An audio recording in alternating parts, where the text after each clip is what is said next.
Hola,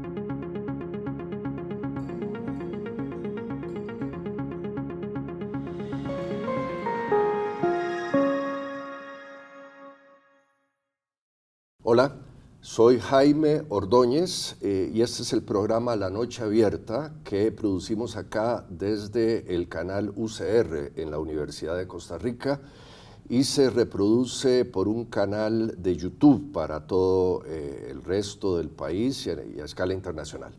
La Noche Abierta será un programa de debate sobre grandes temas de política, de cultura, de arte y discutiremos todo. Aparte es una noche abierta donde cabrán todas las posiciones ideológicas, todos los puntos de vista. Me acompaña una querida amiga, abogada, mi coanfitriona para todo lo que haremos en este programa, que es María José Iglesias. ¿Cómo estás, María José? Bien, muy contenta en la noche abierta y con los invitados de hoy. Bueno, y a lo que tenemos que discutir hoy. Tenemos como invitados a dos economistas muy importantes, yo diría de lujo, y con ellos queremos arrancar la noche abierta. Una de ellas, Sofía Guillén. Sofía es economista graduada en la Universidad de Costa Rica, trabaja en el SIMP, en la Universidad Nacional de Heredia, y Eli Feinsack. Eli es muy buen amigo también de hace muchos años, economista graduado en esta universidad, con sus posgrados en los Estados Unidos, y es un aguerrido polemista en las redes sociales, está siempre pues metiendo discusión, debate, etcétera. Y con ellos discutiremos, bueno, me imagino que nuestros oyentes sabrán que doña Sofía y don Eli tienen distintos puntos de vista sobre varios temas de economía y discutiremos reforma fiscal. ¿Funciona la reforma fiscal? ¿Va a generar más dinero? Es una reforma fiscal que, como se ha dicho, basada en el IVA, está echando a la calle una gran cantidad de pequeñas empresas, ¿o no? Es una reforma justa, progresiva, regresiva. Sofía, ¿cuál es su punto de vista sobre esto? Bueno, lo primero que habría que decir es que Costa Rica necesitaba y sigue necesitando una reforma fiscal progresiva. Y esa es la discusión. ¿Qué tipo de reforma fiscal es la que necesitábamos acá y la que aún necesitamos?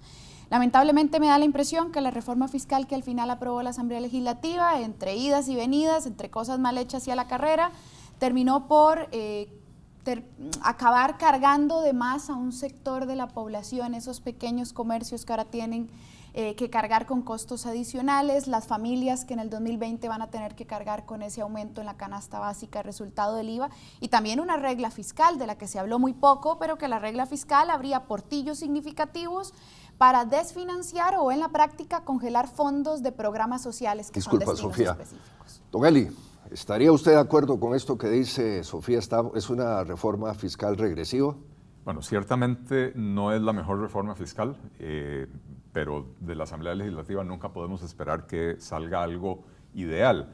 Sin embargo, Costa Rica necesita una reforma fiscal profunda y la reforma fiscal tiene que ir en el sentido de simplificar el sistema tributario costarricense. Tenemos más de 100 impuestos, de los cuales solo 4 recaudan el 88% del total, lo que convierte a la tributación en Costa Rica en un obstáculo para las personas y sobre todo para el sector productivo, ¿verdad? Ciertamente esta reforma fiscal que le puso mucho peso al IVA, pero también contiene reformas en renta que han vuelto mucho más engorroso el proceso de declaración y el proceso de tributación. Y don Eli, perdón, en regla fiscal nos decía Sofía que habría portillos para congelar fondos. ¿No era importante también tocar gasto público? Bueno, Sofía dijo que abre portillos para desfinanciar instituciones y eso es abiertamente falso. Programas sociales. Ciertamente le pone un límite al crecimiento de los diferentes programas, o sea, al crecimiento del gasto,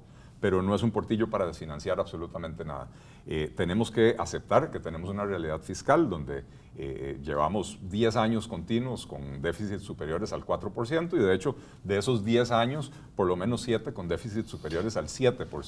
Quiero hacerles una pregunta a ambos, Sofía. Se ha discutido mucho sobre lo siguiente, fue una reforma que puso énfasis en el IVA y en materia de renta ciertamente subió el impuesto de renta, el rate de renta para una serie de contribuyentes, pero quedaron muchos sectores exentos. Diría que prácticamente todos los sectores exentos de la legislación anterior siguieron cooperativas, regímenes de zonas francas, sectores lecheros, sectores azucareros, etc. ¿Es justo que haya gente en la sociedad costarricense que tenga que pagar el 25, el 30 o el 35% del impuesto de renta y otros sectores que no? Bueno, el ICEFI, Instituto Centroamericano de Estudios Fiscales, en octubre del 2018 le advirtió a Costa Rica en un documento de análisis de coyuntura que esa reforma fiscal profundizaba ese tipo de privilegios precisamente. Eso no lo dije yo, lo dijo el ICEFI, pero además el mismo ICEFI reconoce que la aprobación de esa reforma fiscal haría aún más regresivo el sistema tributario costarricense. Y entonces en el caso del impuesto sobre la renta, que es el impuesto en el que más evasión y elusión fiscal existe, en donde hay más incumplimiento tributario, particularmente las personas jurídicas, era ahí en donde había que hacer una reforma significativa para cerrar los portillos de lo que entendemos como fraude fiscal, más de 40 recomendaciones de la Comisión de los Panama Papers que no fueron consideradas en su gran mayoría y que las pocas que se consideraron se hicieron mal o se debilitaron, como la norma de subcapitalización. Gracias. Perdón, antes de que nos sí. conteste don Eli, y ya que Sofía habla de privilegios y siempre insistiendo en el tema de regla fiscal, ¿no sería también un privilegio que a algunas instituciones no les aplique regla fiscal y otras sí? Bueno, ese es un gran tema, porque en la función pública sí hay privilegios. ¿Quiénes son los privilegiados de la función pública? Están sentados en las juntas directivas de los bancos públicos. Lo que pasa es que aquí ha sido muy fácil atacar a la mayor parte de funcionarios públicos que son docentes y policías, que son las dos planillas más grandes. Y ni docentes ni policías tienen los 10 millones de salarios que gana un gerente del banco público. Sí hay privilegios en la función pública y están asociados a las altas jerarquías políticas que son puestas por las presidencias de la República, ¿no? Que son puestas por los poderes ejecutivos. Y sí, hay que discutir esos abusos en la función pública, pero eso no es el objetivo de la regla fiscal. La regla fiscal sí abre portillos para financiar programas sociales, se llama destinos específicos, y esa es la discusión en la que entraron. ¿Qué opina don Eli de esto que ha dicho doña Sofía? Ciertamente hay privilegios en el sector público. Privilegio es que un funcionario, por el simple acto de ver pasar 365 hojas de un calendario, reciba un aumento del 5%, una anualidad del 5%, como se recibe en el tecnológico o como se recibe en la UNED, o peor aún, un aumento del 3,75 sobre el salario base más todos los pluses salariales que tienen los funcionarios aquí en la Universidad de Costa Rica. Y esto es además de los aumentos por inflación.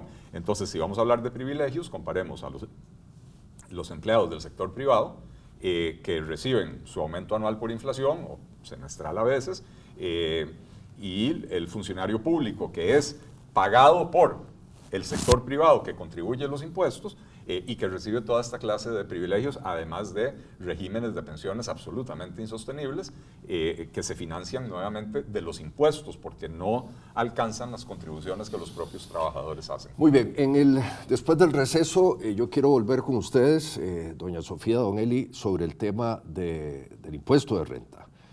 Tenemos que ir a un receso en el mundo, en la noche abierta, programa que va a examinar con ustedes todo el gran debate sobre el tema fiscal en Costa Rica en esta primera edición. Ya volvemos.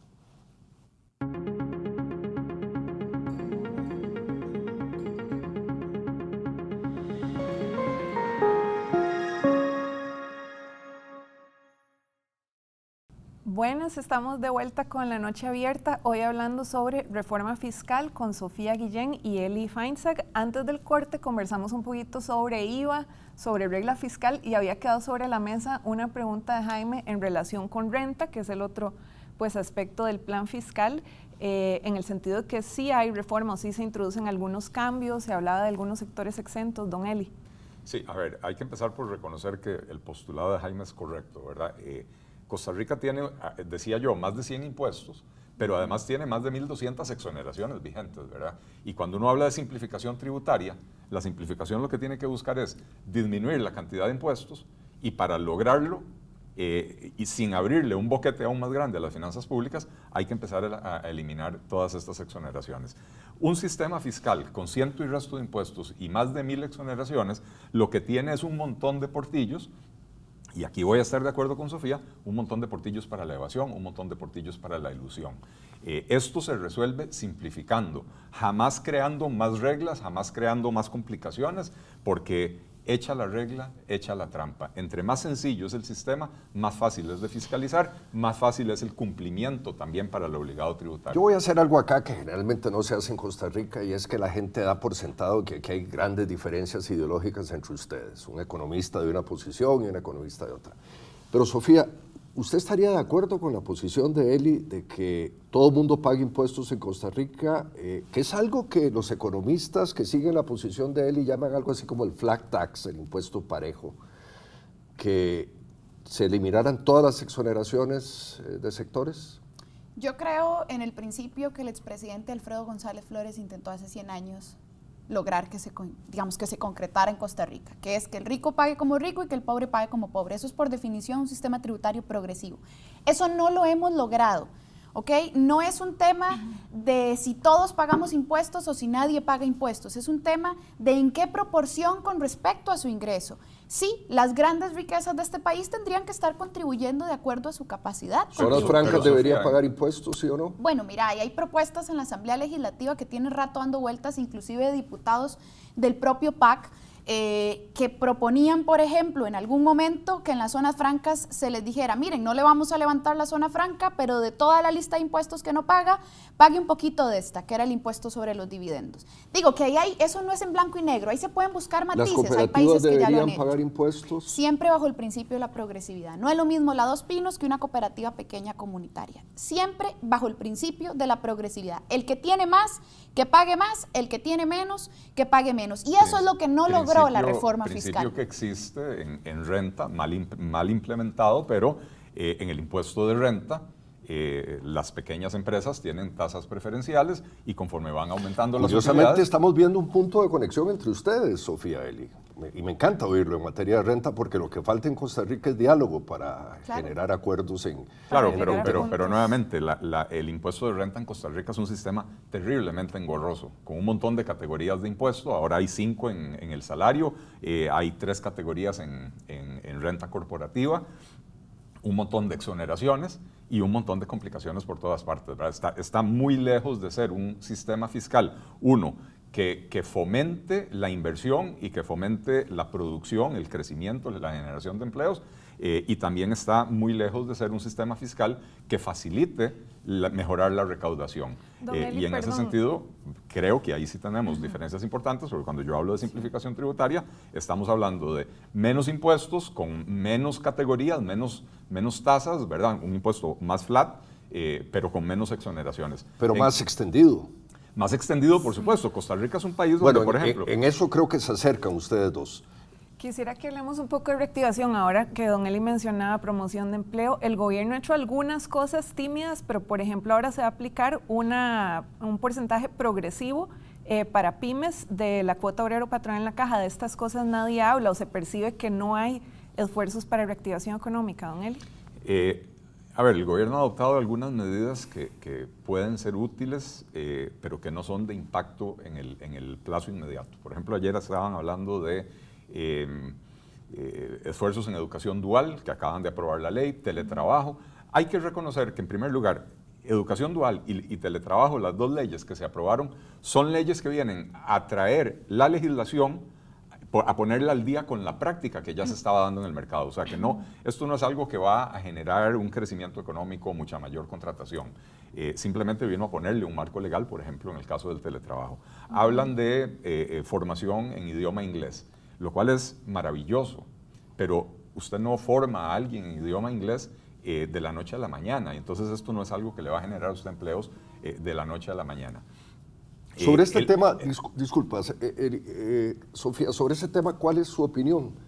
¿Hay acciones concretas del gobierno para reactivar la economía, sí o no? ¿Y qué se podría hacer además? Propuestas. Claro. Vamos a ver, lo primero que creo yo que el Poder Ejecutivo y el Poder Legislativo tendrían que hacer es no majarse la cola, ¿no? Es decir, si el Poder Ejecutivo tiene por intención intentar reactivar la economía con algunos pequeños esfuerzos que ha hecho, que creo yo son insuficientes porque de fondo el asunto estructural, la estructura productiva costarricense está estancada, particularmente la del mercado local, porque es la que se ha quedado relegada 30 años en la política pública.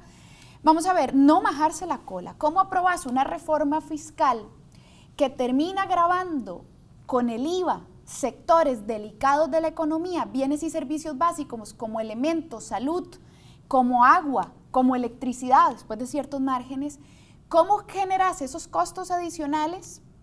Que es contractiva, esa es una reforma fiscal que es procíclica, es decir, refuerza esa contracción económica y al mismo tiempo esperas que se reactive la economía. Eso es contradictorio. Vos tenés que empezar a tomar medidas que en conjunto permitan que esa sociedad tenga mayores ingresos para que pueda comprar más, para que el sector productivo también pueda acceder a préstamos en mejores condiciones. Sofía? Por eso decía alguna propuesta, pero los dos son Sí. críticos Creo que de hay lo que no hace el gobierno. Sí, la simplificación de trámites es importante, la tributaria también, pero hay que leer la letra menuda, porque si a mí me van a decir que la Standard Fruit Company va a recibir una amnistía tributaria y va a pagar lo mismo que la pulpería, entonces yo no puedo estar de acuerdo, porque la pulpería, la Standard Fruit Company y Walmart no tienen el mismo ingreso. Entonces, ojo con lo que entendemos por simplificación tributaria, pero sí hay que hacer simplificación de trámites. Aquí abrirse un negocio es difícil. Y don Eli, ¿usted a qué se refiere con simplificación? Sofía habla de trámites, usted tributaria. Yo hablo de eliminar impuestos improductivos, que son los que cuesta más recaudarlos, o sea, cuesta más la administración del impuesto que lo que se recauda.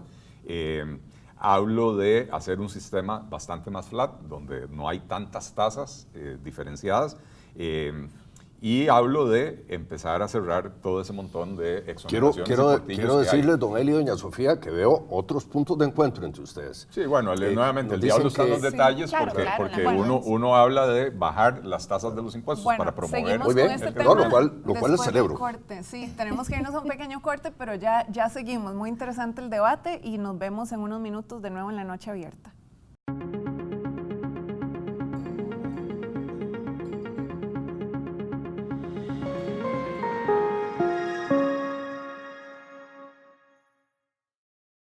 Volvemos en La Noche Abierta en este primer programa con el cual estamos arrancando este debate público que tendremos con todos los televidentes acá desde el canal UCR. La Noche Abierta aparte se difundirá en el canal de YouTube nacional e internacional y en Facebook, y será así, La Noche Abierta, para que participen con todos nosotros en estas discusiones.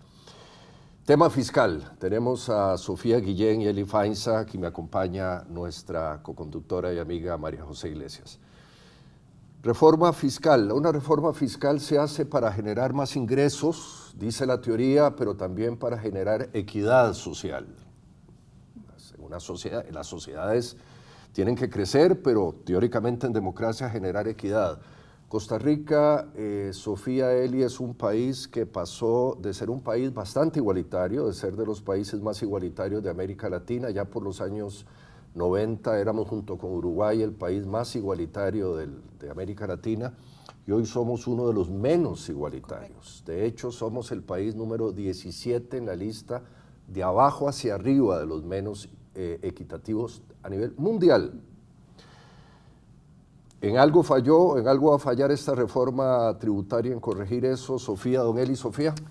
Claro, efectivamente, lo que sucede es que esta reforma fiscal parte de la misma lógica que partieron muchas otras iniciativas antes, solo que ahora en pleno 2019 tenemos 30 años de hacer las cosas mal, creo yo. Hay cosas que se han hecho bien, ciertamente, pero el hecho de que estemos entre los más desiguales tendría que prendernos todas las luces de alarma. Y por eso la reforma fiscal y por eso la reactivación económica tienen que pasar por la perspectiva de la distribución de riqueza. ¿Qué significa eso? ¿Por qué los impuestos son un mecanismo de distribución de riqueza?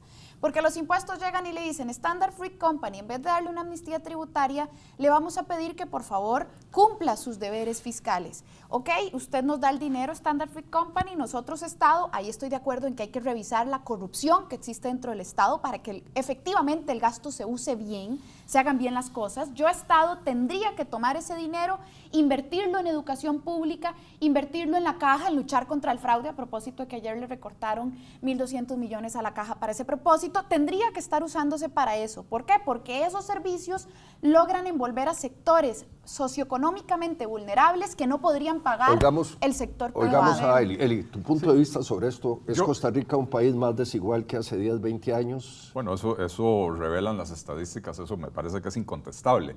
La pregunta es si una reforma fiscal sirve para generar mayor equidad, y rara vez lo logra porque usted no logra generar, para empezar, más riqueza para repartir, quitándole plata a quien la tiene y regalándola a quien no la tiene.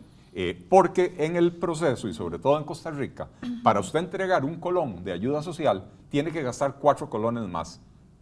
Eso es lo que se lleva a la burocracia. Entonces, aquí la redistribución es hacia la burocracia. Y eso es lo que ha fallado en estos últimos 30 años que dice Sofía. Para ambos, ¿creen ustedes que justifica este descontento, esta inequidad, las manifestaciones sociales, tal y como se ha manejado? El descontento se ha venido canalizando por huelgas que terminan afectando esos servicios de los que habla Sofía. ¿Se justifica? Creo que la gente está molesta. Si el gobierno quiere menos huelgas, que abra una mesa de diálogo y se siente a hablar realmente. Hace falta este tipo de diálogos. Hay puntos de encuentro y de desencuentro, pero si ni la Asamblea Legislativa ni el Poder Ejecutivo tienen la madurez y la responsabilidad de sentarse a escuchar a más sectores, aparte de la UCAEP y las grandes élites económicas, obviamente van a haber sectores en descontento. Hay que escucharlos a todos, hay que abrir mesas, hay que lograr propuestas concretas y va a ver que las huelgas se terminan. ¿Y representarán los huelguistas a todos los sectores sociales descontentos? No, sin duda no los representan, pero son sectores que hay que oír. Esto es una democracia. Y yo creo que no hay que perder de vista que la mayor parte de estas protestas que hemos estado viendo en el último año no tienen absolutamente nada que ver con generar mayor equidad. No hay un solo sindicalista del sector educación o del sector salud que esté reclamando en las calles por mejor servicio, por mejorar la cobertura o la calidad de la educación, por mejorar la atención médica y reducir las listas de espera. Están reclamando única y exclusivamente porque se les conserven sus privilegios. Y hay estudios que ha hecho la CEPAL, estudios que ha hecho el Fondo Monetario Internacional, estudios que se han hecho aquí en la propia Universidad de Costa Rica, que demuestran que hoy por hoy la remuneración del empleo público es el principal factor causante de desigualdad en el país. ¿Estaría usted de acuerdo con eso que ha dicho ahora al final, don Eli? El año pasado, en el debate de la reforma fiscal, yo participé de la mesa previa de negociación entre el movimiento sindical y el gobierno.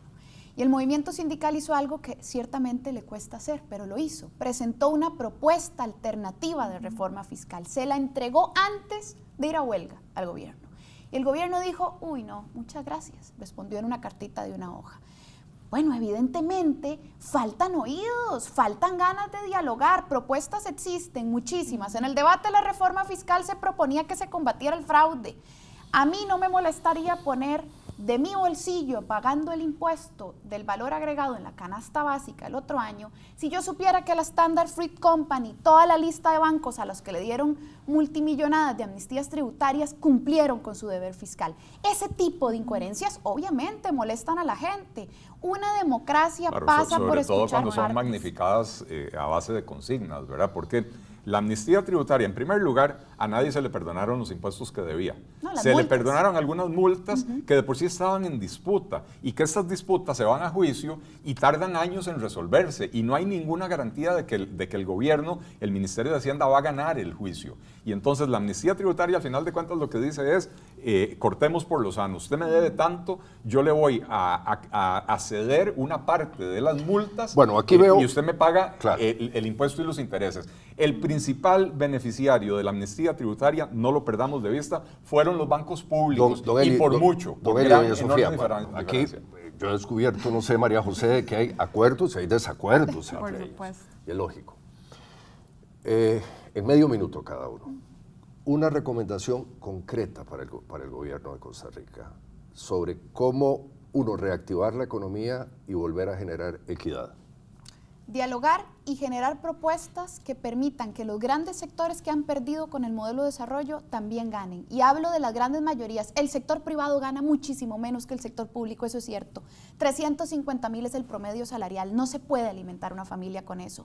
Tiene que haber una política de reactivación salarial para el sector privado que pasa por reactivar al sector productivo, por mejorarle a MIPYMES, al sector agropecuario, a cooperativas, condiciones. Y también hay que luchar contra la corrupción en el modelo de Estado costarricense. Una de las claves del desarrollo de Costa Rica sería potenciar las pymes, las pequeñas y medianas industrias. ¿Estaría de acuerdo usted, Sofía, en eso? Es uno de los varios pilares que se necesitan. Sí, también a las pequeñas y medianos productores agropecuarios, a cooperativas autogestionadas, y también es necesario invertir en infraestructura pública, pero revisando las condiciones para que no se desperdicie el dinero. Y conclusiones también.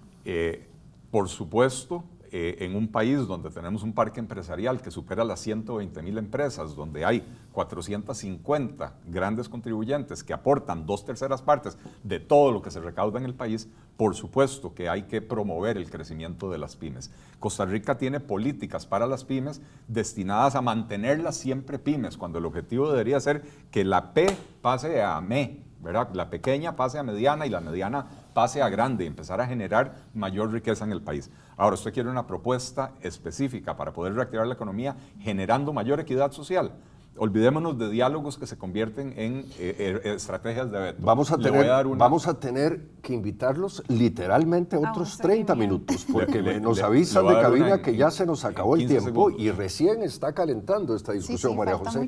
Pero yo he descubierto algo con Sofía Guillén y Eli Feinsack acá, que ellos, que teóricamente son dos economistas opuestos, antagónicos, etcétera, tienen varios puntos de conexión. Entonces, es posible el diálogo en Costa Rica. Es pues posible sí, el diálogo. Por supuesto, creo que lo el más diálogo. importante sí es que sea un diálogo constructivo con propuestas. Aquí se han hecho varias, además los dos son personas que se reconocen por haber hecho propuestas al lado de las críticas que le han hecho pues a la política fiscal del gobierno. Nos vamos en la noche abierta, en este primer programa donde inauguramos una serie de debates sobre grandes temas de política, de cultura, de arte, que transmitimos acá desde el canal de la Universidad de Costa Rica para Costa Rica y el mundo.